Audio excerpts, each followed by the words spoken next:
डूंगरपुर में हॉस्पिटल के नर्सिंग कर्मियों की संवेदनहीनता की तस्वीर सामने आई है। पीएचसी के गेट पर एक प्रेग्नेंट महिला प्रसव के दर्द से तड़पती रही, लेकिन नर्सिंग स्टाफ ने प्रसूता की सुध नहीं ली। मिन्नतें कर थक चुके महिला के परिजनों को अंत में अस्पताल के बरामदे में ही उसकी डिलीवरी करवानी पड़ी। ये रिपोर्ट देखिए।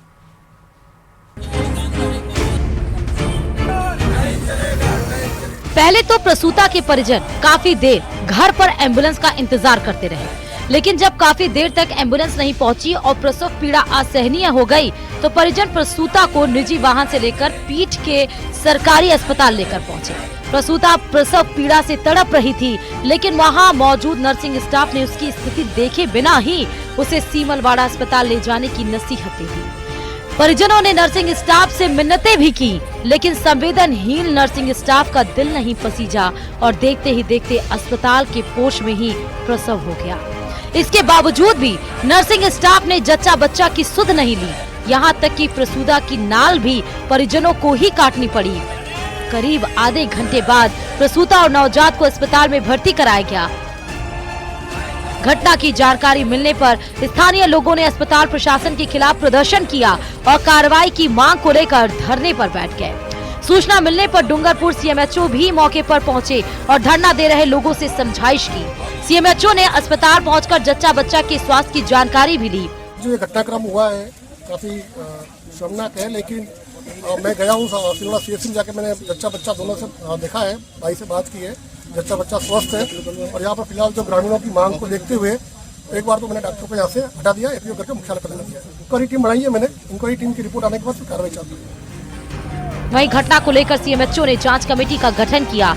जांच कमेटी की रिपोर्ट आने पर नर्सिंग स्टाफ पर कार्रवाई की जाएगी। फिलहाल पीठ अस्पताल के डॉक्टर जय सिंह चौधरी को एपीओ कर दिया है।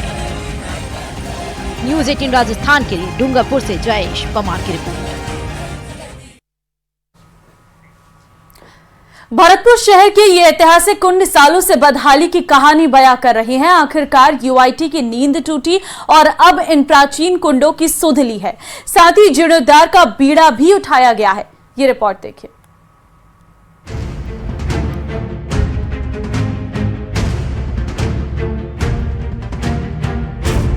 तस्वीरों में देख सकते हैं कि वो ऐतिहासिक कुंड है जो लंबे समय से खस्ता हालत में थे। इन कुंडों में प्राचीन समय में पीने का पानी सहेज कर रखा जाता था। अब इनकी हालत ऐसी है कि राहगीर भी गंदगी और बदबू से तौबा करने लगे हैं। अलबत्ता यूआईटी ने अब इनकी सुध ली और कुंडों का खोया हुआ स्वरूप और सौंदर्य लौटाया जा रहा है। करोड़ों रुपए की राशि से उनका जीर्णोद्धार कराया जा रहा है। कुंडों में सालों से जमी हुई मिट्टी की सफाई कराकर इनकी भराव क्षमता को बढ़ाया जा रहा है। कुंडों को स्वच्छ बनाने के साथ साथ भरतपुर में ड्रेनेज सिस्टम को अच्छा कैसे बनाया जाए, इसे लेकर भी सभी कुंडों का जीर्णोद्धार कराया जा रहा है। बाकायदा मशीनों ट्रैक्टरों से गंदगी को हटाया जा रहा है। लंबे समय से शहर में करीब 7 से 8 कुंड मिट्टी से अटे पड़े थे, इनको मशीनों से खाली कराया जा रहा है। ये सिस्टम की बदहाली का आंसू बहा रहे थे। वही अभी यूआईटी की तरफ से हमने 7-8 जो पुराने कुंड थे जो कि अभी बहुत ही बुरे खस्ते हालत में थे, उनकी डीसिल्किंग साफ सफाई करके उनका वाटर कैपेसिटी बढ़वा रहे हैं और दूसरा उनकी प्रॉपर पिचिंग करके उसके कंजर्वेशन के लिए और साथ में उसका जो डीमार्केशन है, फायदा ये मिलेगा कि जो पुराना नेटवर्क था तो उसका रिवाइवल होगा, दूसरा उसको लॉन्ग टर्म में 2 से 3 जब ये डीसिल्टिंग का काम कंप्लीट हो जाए तो लॉन्ग टर्म में इसको पार्क की तरह डेवलपमेंट का प्लान है। 2 से 3 महीने में आशा है कि जो सारे कुंडे के काम है वो कंप्लीट हो जाए। वहीं कुंडों को खाली करने के बाद इनके चारों तरफ से दीवार और पत्थर की पिचिंग से बनाया जाएगा। यूआईटी सचिव ऋषभ मंडल ने बताया कि 7 से 8 कुंडों का दोबारा से निर्माण कराया जा रहा है। भविष्य में पार्क के रूप में भी विकसित किया जाएगा, लिहाजा करीब 2 से 3 महीने के अंदर कुंडों का कार्य पूरा हो जाएगा। भरतपुर शहर में लंबे समय से जीर्ण शीर्ण पड़े जो कुंड हैं उनका अब निर्माण कार्य कराया जा रहा है। जो कुंड है उनका दोबारा से जीर्णोद्धार कराया जा रहा है। लोग जो है वो सुबह शाम यहाँ पर टहलने का भी आनंद उठा सकेंगे। ये जो पूरी प्रक्रिया है वो दोबारा से की गई और इन्हें अब पक्का निर्माण कार्य करके जो जीर्णोद्धार है वो इनका किया जा रहा है। दीपक पुरी, न्यूज़ 18 भरतपुर। और अब दौसा से बड़ी खबर आपको देंगे। जिला एवं सत्र न्यायालय का बड़ा फैसला। नांगल राजावतान के सरपंच पद के निर्वाचन को शून्य घोषित किया है। कोर्ट ने फिर से चुनाव कराने के लिए आदेश दिए हैं। सरपंच चुनाव में रनर अप प्रत्याशी रही उग्निति मीणा ने कोर्ट में दाखिल की थी याचिका। चुनाव में विजय होने वाले ओम प्रकाश मीणा पर लगाया था 3 संतान होने का आरोप।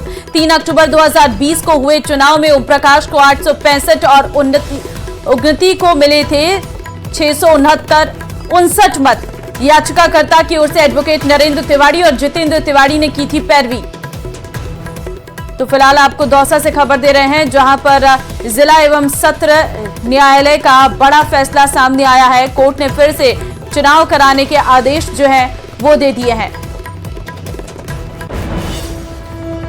चूरू से एक और बड़ी खबर आपको देंगे, जहां पर महिला को अर्धनग्न कर गांव में घुमाने का मामला सामने आया है। पुलिस ने मामले में कार्रवाई की है।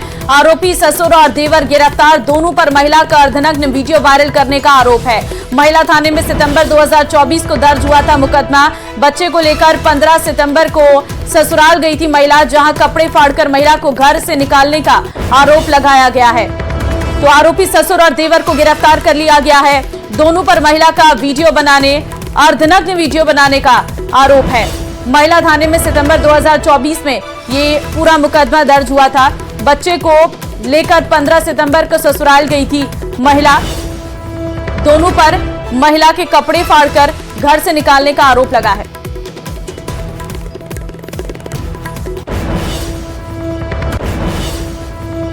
दुनिया भर में राजस्थान की पहचान पर्यटन को लेकर है। यहाँ की बेजोड़ विरासत, कला, संस्कृति को देखने के लिए दुनिया भर से पर्यटक पहुंचते हैं। लेकिन अब टूरिज्म से आगे बढ़ते हुए भजनलाल सरकार मेडिकल टूरिज्म पर फोकस करने जा रही है। राजस्थान की अर्थव्यवस्था को और मजबूत करने के लिए राज्य सरकार हील इन राजस्थान पॉलिसी ला रही है। आखिर इस पॉलिसी के क्या मायने हैं और इसके जरिए कैसे राजस्थान की इकोनॉमी बूस्ट होगी, वो आप इस रिपोर्ट में देखिए।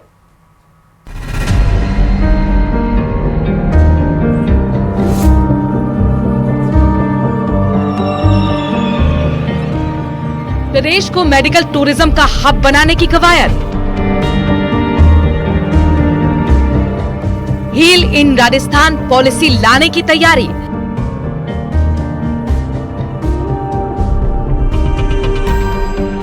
पॉलिसी का ड्राफ्ट तैयार, मंजूरी का इंतजार। प्रदेश की भजनलाल सरकार राजस्थान को मेडिकल टूरिज्म का हब बनाने की तैयारी में जुट गई है, जिसके लिए विभाग द्वारा हील इन राजस्थान पॉलिसी का ड्राफ्ट भी तैयार कर लिया गया है। बस इंतजार है मंजूरी का। चिकित्सा विभाग ने मेडिकल वैल्यू टूरिज्म बढ़ाने के लिए अलग अलग पहलुओं पर विस्तार से चर्चा के बाद इसका ड्राफ्ट तैयार किया। इस नीति को तैयार करने के लिए एक मेडिकल वैल्यू ट्रेवल समिति नियुक्त की गई। हील इन राजस्थान नीति को अंतिम रूप देने के लिए स्वास्थ्य विभाग ने निजी अस्पतालों, पर्यटन विभाग और अन्य हितधारकों के साथ मिलकर इनपुट जुटाए हैं। फिलहाल प्रदेश भर में 8000 अस्पतालों का बड़ा इंफ्रास्ट्रक्चर मौजूद है। इनमें मल्टी स्पेशलिटी और सुपर स्पेशलिटी अस्पताल भी शामिल हैं, जबकि प्रदेश भर में 43 मेडिकल कॉलेज और 16 डेंटल कॉलेज के अलावा वर्ल्ड क्लास प्राइवेट अस्पतालों की भी श्रृंखला मौजूद है। हमारे यहाँ पर कई सारे अस्पताल ऐसे हैं जहाँ पे आप कोई भी आपको सर्जरी करानी है तो 3 दिन में 7 दिन में समय मिल जाता है। तो उनके लिए ये आसान है कि वो फ्लाइट लेके यहाँ पर आएँ और यहाँ पर अपना वो ऑपरेशन करवाएं और वापस जाएं। और चूंकि हमारे यहाँ पर मेडिकल व्यवस्था जो है खर्चा भी कम है, जो डेवलप्ड कंट्रीज़ हैं उनके मुकाबले खर्चा भी कम है, तो इसलिए ये भारत के लिए एक बड़ी अपॉर्चुनिटी है दुनिया में नाम कमाने का और अपनी इकोनॉमिक प्रोग्रेस करने का। तो इस दोनों चीज़ों को पहचानते हुए राज्य सरकार की माननीय मुख्यमंत्री जी की बजट घोषणा है कि इस साल राजस्थान मेडिकल वैल्यू ट्रैवल के ऊपर एक पॉलिसी लाएगा। भारत दुनिया भर के 46 बड़े मेडिकल टूरिज्म डेस्टिनेशन में 10वें नंबर पर है। एशिया में भारत इस मामले में सिंगापुर और जापान के बाद तीसरे स्थान पर है। फिलहाल ज्यादातर विदेशी साउथ इंडिया में इलाज के लिए पहुंचते हैं, लेकिन अब राजस्थान भी इलाज के लिए विदेशियों के लिए पसंदीदा जगह बन गया है। हील इन राजस्थान पॉलिसी के ड्राफ्ट में इंटरनेशनल स्टैंडर्ड की नई मल्टी स्पेशलिटी हॉस्पिटल बनाने के लिए प्रमोट करने की बात कही गई है। इसके साथ ही नए अस्पतालों को NABH, NABL सर्टिफिकेट के साथ एनकरेज करने के लिए भी कहा गया है। निजी क्षेत्र को एयर एम्बुलेंस सुविधा के संचालन की सुविधा भी दी जाएगी। इसके अलावा यूनानी, नेचुरोपैथी, योगा, आयुर्वेद के जरिए इलाज को भी प्रमोट किया जाएगा। हालांकि विपक्ष राज्य सरकार की मंशा पर सवाल खड़े कर रहा है। पॉलिसी लाने के, डॉक्यूमेंट तैयार करने के, नियम बनाने के, धरातल पे क्या उतरा है वो भी तो 1 साल हो गया। हम भी अब तक खामोश थे, इसलिए कि नई सरकार बनी है, उनको काम करने का मौका मिलना चाहिए। लेकिन अब सवाल उठेंगे और सरकार को जवाबदेही तय करनी पड़ेगी। ऐसे काम चलने वाला नहीं है। एक आंकड़े के मुताबिक साल 2022 में भारत में पर्यटन के लिए करीब 7 लाख से ज्यादा विदेशी पर्यटक पहुंचे थे। इनमें से करीब 4 लाख पर्यटक इलाज के लिए भारत आए थे। इलाज कराने आए 4 लाख विदेशी पर्यटकों में 22% West Asia, 21% eastern Europe, 19% South Asia के साथ 25% बांग्लादेश के मरीज इलाज के लिए आए थे।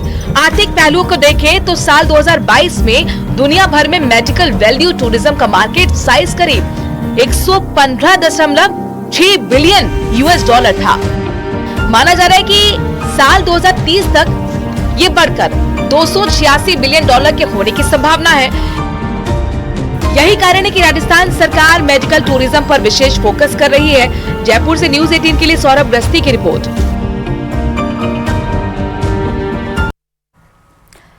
हौसले बुलंद हो तो जिंदगी में फिर कुछ मुश्किल नहीं रह जाता। शरीर की कोई कमी सफलता के लिए आड़े नहीं आती। इसलिए खुद को कभी कमजोर नहीं समझने वाले अरुण दाधीच ने कमजोरियों से लड़ना सीखा और बन गए दिव्यांगों के लिए प्रेरणा। अरुण लगातार पदक जीतकर खुद और अपने क्षेत्र का नाम रोशन कर रहे हैं। ये रिपोर्ट देखिए।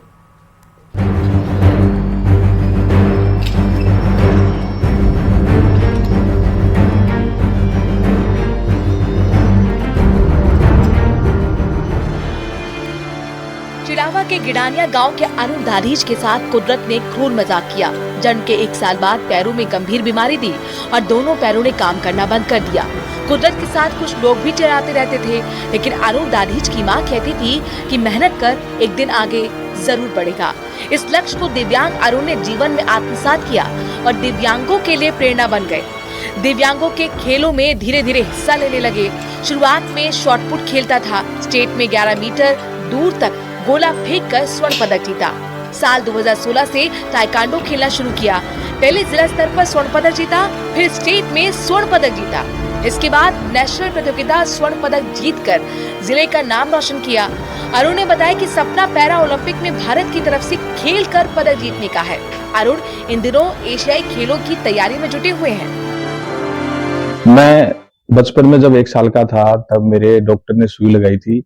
उससे मैं दोनों पैरों से पोलियो में हो गया था। खिलाड़ियों को मैंने देखा कि अपने जैसे दिव्यांग खिलाड़ी खेल रहे हैं, तो मेरी मुलाकात स्पेशल ओलंपिक के डायरेक्टर के पांडे से हुई, जिन्होंने मेरे को बताया कि ये खेल होते हैं आप लोगों के। फिर उन्होंने मेरे को ट्रेनिंग दी। जिला स्तरीय प्रतियोगिता यहाँ पे हुई, उसमें मैंने शॉर्टपुट में सिल्वर मेडल जीता। उसके बाद 2018 के अंदर स्टेट लेवल चैंपियनशिप हुई, उसके अंदर मैंने भी गोल्ड मेडल जीता। पैरा एथलीट अरुण उपखंड से लेकर राज्य स्तर पर सम्मानित हो चुके हैं। अरुण के पिता विनोद शर्मा ने बताया कि दिव्यांग होना प्रगति में बाधक नहीं है। जब भी पदक जीतता है तो गर्व की अनुभूति होती है। जिसे लोग बचपन में चिढ़ाते थे, वो अपनी उसी कमजोरी को ढाल बनाकर खेलों में नाम रोशन कर रहा है। साल 2020 में राजस्थान दिव्यांग रत्न अवार्ड से सम्मानित किया गया। 2021 में विशेष योगदान अवार्ड से अशोक गहलोत सम्मानित कर चुके हैं। अरुण अब दिव्यांगों को खेलों के लिए मोटिवेट कर रहे हैं। दिव्यांग होना उन्नति करने के लिए बाधक नहीं है।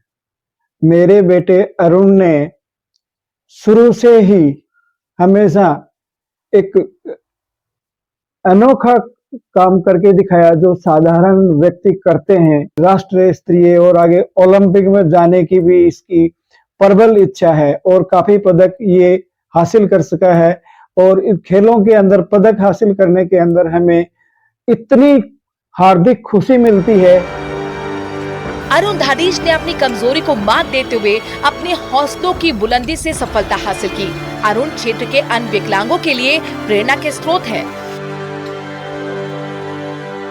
झुंझुनू से कृष्ण सिंह शेखावत की रिपोर्ट। बीजेपी विधायक बालमुकुंद आचार्य के नेतृत्व में जयपुर में साधु संतों ने बांग्लादेश के खिलाफ प्रदर्शन किया। संतों का कहना है कि बांग्लादेश में हिंदुओं, साधु संतों और मंदिरों के ऊपर जो हमले हो रहे हैं उसे हम बर्दाश्त नहीं करेंगे। बीजेपी विधायक बालमुकुंद आचार्य ने कहा कि बांग्लादेश में लगातार हिंदुओं को टारगेट किया जा रहा। जिस भारत ने बांग्लादेश को खड़ा किया, आज वही बेटा हमें आंख दिखा रहा है और हमारे सनातनी भाई बहनों के साथ दुराचार, अत्याचार कर रहा है। हम लोगों ने आज इकट्ठे होकर प्रतीकात्मक रूप में एक छोटा सा आयोजन किया है। हम ये संदेश देना चाहते हैं कि बांग्लादेश के सनातनी भाई बहनों की सुरक्षा में भारत के सभी सनातनी खड़े हैं। भारत का संपूर्ण सनातनी इकट्ठा होकर सामूहिक रूप से ये संदेश पूरी दुनिया में दे रहा है कि जहां भी सनातनी रहते हैं वो हमारा परिवार है, उनके साथ अत्याचार अब बर्दाश्त नहीं है। बांग्लादेश में हो रहे हिंदू पर अत्याचार को लेकर आज बालमुकुंद आचार्य जी के समक्ष जो है धरना प्रदर्शन बड़ी चौपट पर किया गया है। सर मेरे साथ मौजूद है, उनसे हम जानेंगे कि आखिर धरना प्रदर्शन में क्या रहा और कैसे आगे अब मुख्य रूपरेखा रहने वाली है। जरूरत पड़ी तो यहाँ के सनातनी बानर सेना बनकर और बंगाल की ओर कूच करेंगे। वैसे तो प्रधानमंत्री और गृह मंत्री जी इस विषय को देख रहे हैं, लेकिन फिर भी उन जिहादियों को संदेश है कि हम सारे सनातनी भारतवर्ष के, हम पूर्णतः सनातनी जहाँ भी रहते हैं उनका परिवार के अंग है और जहाँ जरूरत पड़ी उनकी सेवा में हम उपस्थित हैं। यहाँ पर हम ये जो सनातन धर्म का जो इस तरह से यहाँ पर कीर्तन के माध्यम से एक आक्रोश यहाँ पर व्यक्त किया है। आज पूरी दुनिया में सनातन को सद्भावना के लिए, शांति के लिए जाना जाता है और आज हमारे सनातन परंपरा में से ही गौड़ीय वैष्णव परंपरा के जो महान संत है प्रभुपाद जी पूरी दुनिया के 150 देशों में हरे कृष्णा आंदोलन को स्थापित किया है। आज दुनिया के हर कोने में हरे कृष्णा की गूंज उठ रही है। पूरी दुनिया के लोग जानते हैं, हर भाषा के लोग जानते हैं कि हरे कृष्णा जो है कितना शांति प्रिय है। हिंदू सेना के राष्ट्रीय अध्यक्ष विष्णु गुप्ता ने भारतीय पुरातत्व विभाग के डायरेक्टर जनरल को पत्र लिखा है और इस पत्र में विष्णु गुप्ता ने दिल्ली के जामा मस्जिद का सर्वे कराने की मांग की है। उन्होंने कहा है कि हिंदू सेना चाहती है कि जामा मस्जिद का सर्वे हो और उन मूर्तियों को बाहर निकालकर पुनः मंदिर में उसे स्थापित किया जाए और औरंगजेब की क्रूरता और मंदिर तोड़ने की सच्चाई भी दुनिया के सामने आ सके।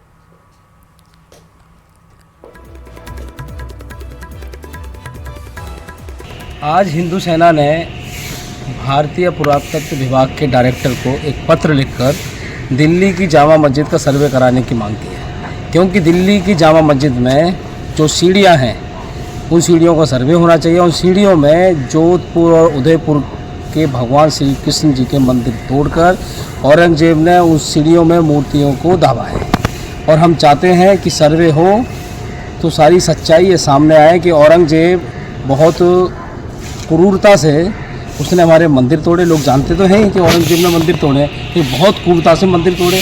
देवी देवताओं की वहाँ मूर्तियाँ वहाँ है और हम चाहते हैं कि मूर्तियाँ बाहर निकलें, उनका संरक्षण किया जाए और वो दोबारा पुनः मंदिर में स्थापित हो।